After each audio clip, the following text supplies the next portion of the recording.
When future generations look back at our time in government, what do you reckon they'll see as our biggest achievement? Which one of the fantastic Lib Dem policies will have had the biggest impact? Was it raising the tax threshold so that those on low and middle incomes pay less tax?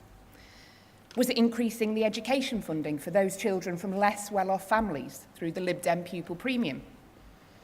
Or will they look back and think how weird it was that before the Lib Dems were in government and introduced shared parental leave, the state seemed quite happy to dictate that parenting was all the job of women and that men mustn't get too involved past the first few weeks? Shared parental leave makes me proud to be a Liberal Democrat.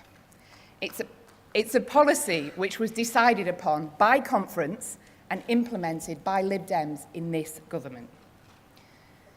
As Lib Dems, we believe it should be up to families to decide how to organise themselves. It should be up to families to decide who works and when. And it should be up to families to decide whether mum, dad, or both parents take time off when a baby arrives.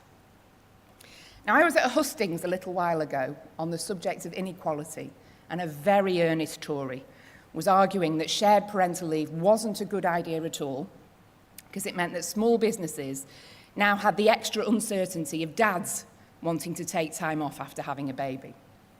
Up to now, you see, they'd been able to hire men knowing that they wouldn't be able to take time off for children, and this newfangled shared parental leave nonsense meant that they weren't able to discriminate against women anymore, and it was all very unsettling. Now, he couldn't have made my point for me any better.